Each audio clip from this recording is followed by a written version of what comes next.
Could it be some kind of Nibiru prophecy? This is the planet of the gods. What's up guys, my name's Paul Claremont, welcome back to my channel. Sorry about the Ancient Aliens reference, but it had to be done.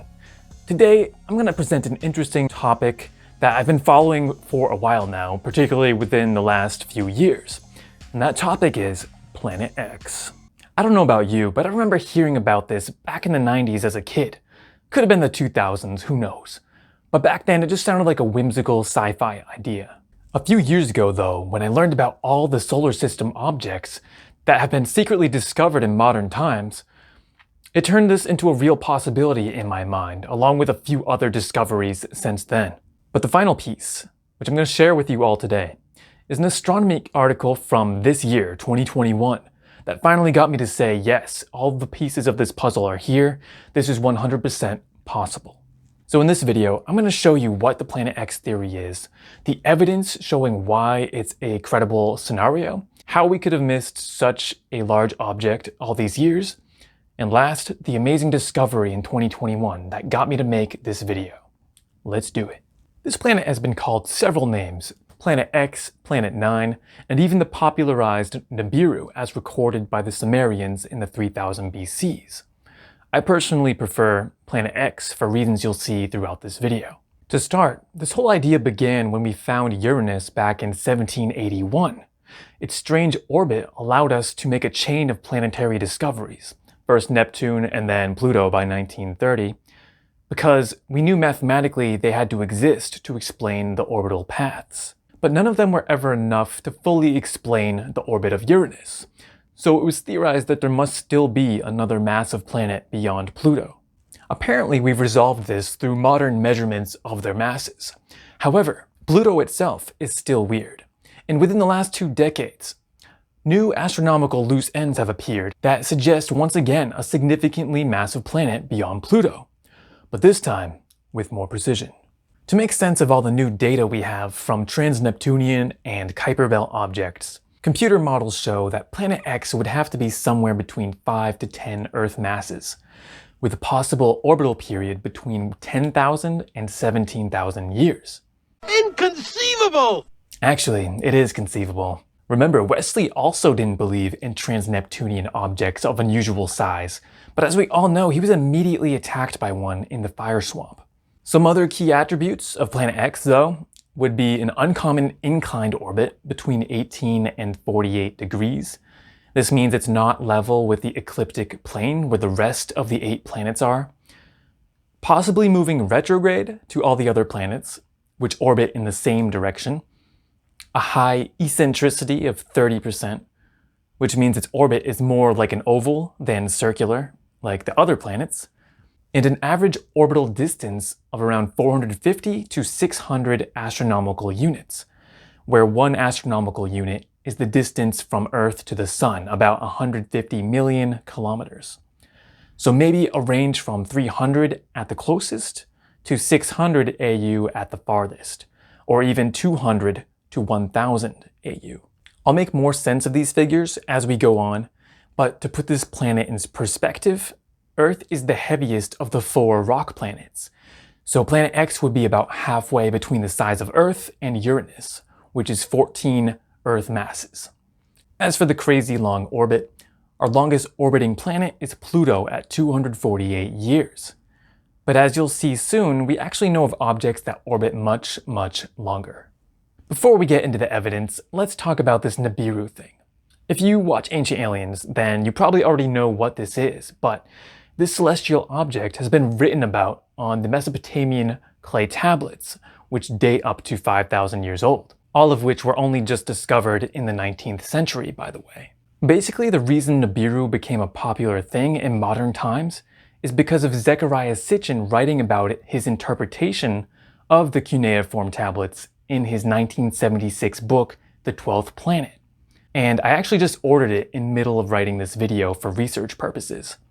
He suggested that the Enuma Elish is actually a metaphor for our solar system's creation, and that a large rogue planet named Nibiru, or Marduk in Akkadian, is responsible for creating our Earth when its moon crashed into an ancient planet named Tiamat that used to exist between Mars and Jupiter in accordance with Bode's law.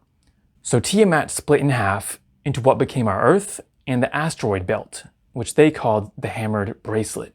Apparently, Nibiru returns to this same orbital position every 3,600 years by Sitchin's estimate. So some have thought that it might come back through our solar system in 2012 and wreak havoc. But that's where I diverge from the Nibiru mythos. I do think that we might have a rogue planet orbiting our solar system, but if it's truly been passing through or passing by the asteroid belt throughout the ages, I think our solar system would be a lot more disorderly among other considerations. All right, now let's get into the good stuff.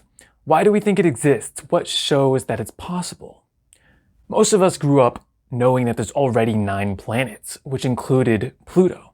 So what actually happened to demote it down to a dwarf planet? This is the side of the conversation people don't know. We actually already discovered a 10th planet back in 2005 named Eris. And this wasn't some trifling asteroid. It's basically a whole second Pluto in terms of size and mass. In fact, a little bit heavier.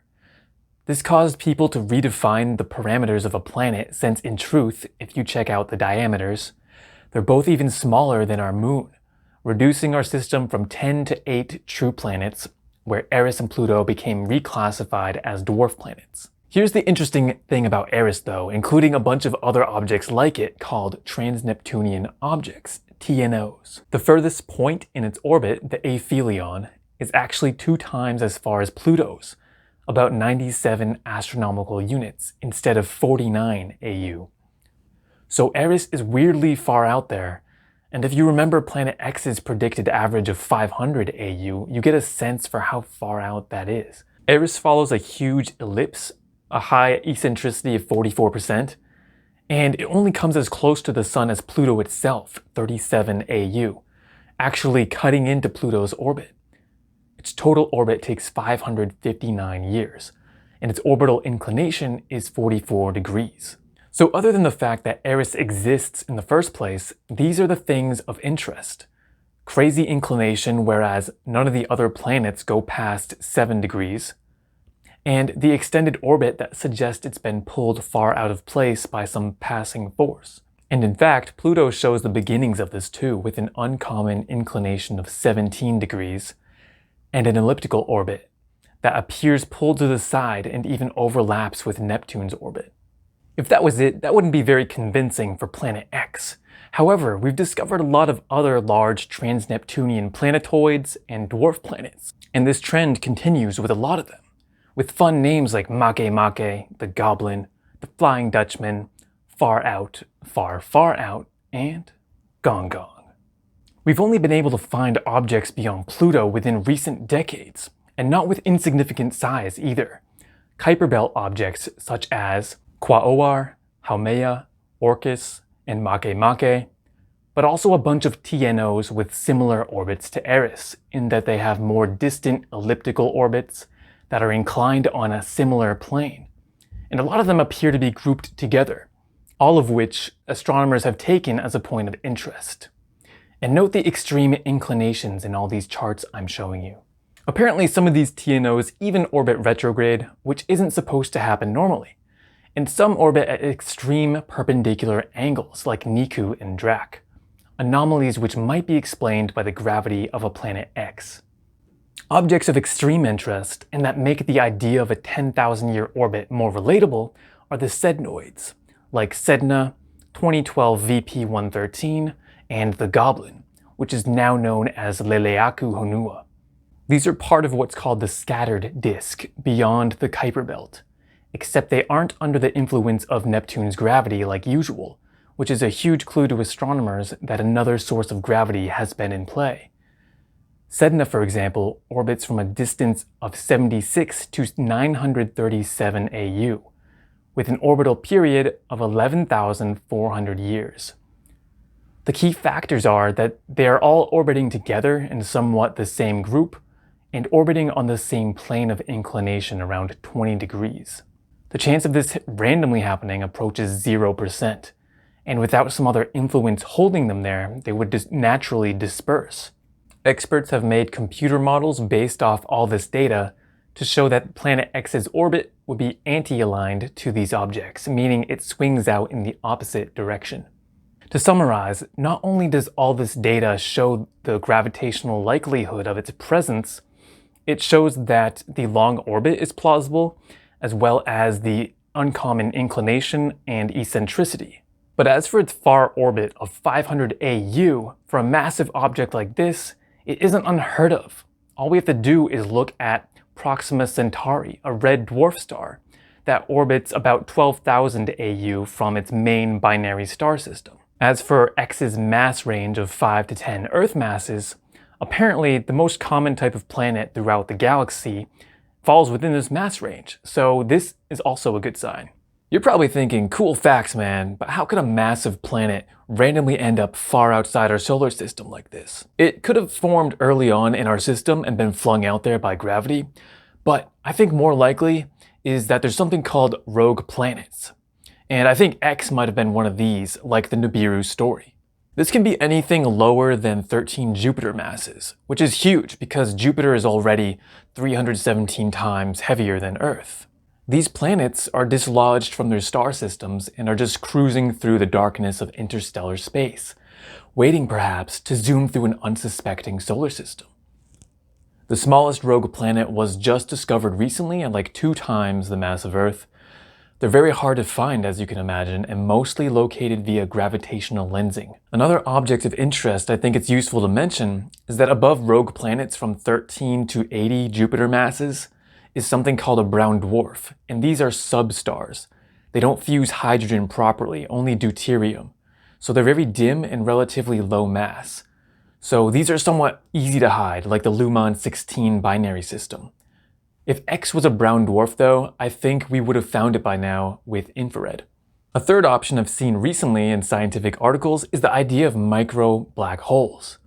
According to this article, astronomers have been experiencing a gravitational lensing effect around 300 astronomical units, which means there's a large unseen mass out there. And personally, if this is true, I think that's a strong and maybe even decisive piece of evidence to seeing the effects of Planet X. The trend, as you can see, is that these are all very difficult to detect objects, but with significant mass to mess with stuff, just like the infamous dark matter. Another question you're probably wondering is, how haven't we found this yet? There's several reasons I've come across. The most obvious one, as you just saw, is that it turns out it's hard to see in the dark. We know a lot about stars because of their intensity of light, but rocky objects like planetoids don't intrinsically shine except for the light that their surface material reflects, just like our moon. This is a factor called albedo, and if the surface only has muddy reddish materials and no ice, then you're not going to be able to find it easily, especially if it's far from the sun. So unless the object is radiating light or a decent amount of heat, the only other way we can see these things is through advancing telescope technology and by noticing indirect gravitational effects. And that's not even factoring in atmospheric conditions from our end, like light pollution, how cloudy it is, and even light pollution from other stars and our own sun.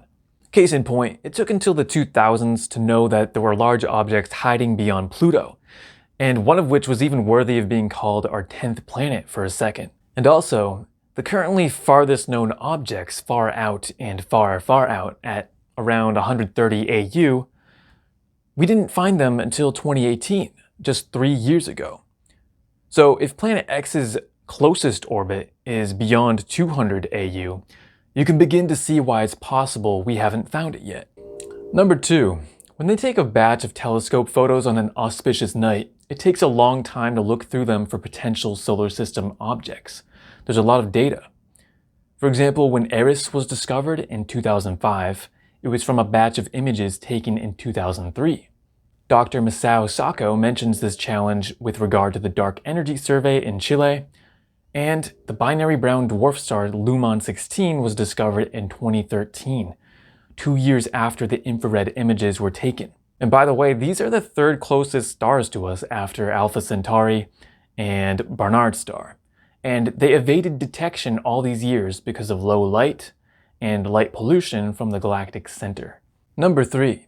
If the object is slow moving enough, we won't know that it's an orbiting object instead of a star. This has been the difficulty identifying many of the TNOs. You've got to revisit images over a long period of time to see that the same dot is actually moving. So it's common for astronomers to reference previous records called precovery images to determine orbital path and other attributes. For all we know, we already have images of Planet X lurking in old batches of photos. And number 4, another obvious but critical one, we've got to be pointing the telescopes at the exact right part of the sky, which we can only speculate at in this case. Caltech's computer models show where its orbit should theoretically be, so that's a major clue, but we still have no idea at what point in that 10,000-year orbit it is, so it could be anywhere. On top of that, it's probably inclined to some degree, so it wouldn't be just a straightforward one-dimensional search along the ecliptic. So there's a whole lot of extra sky to cover.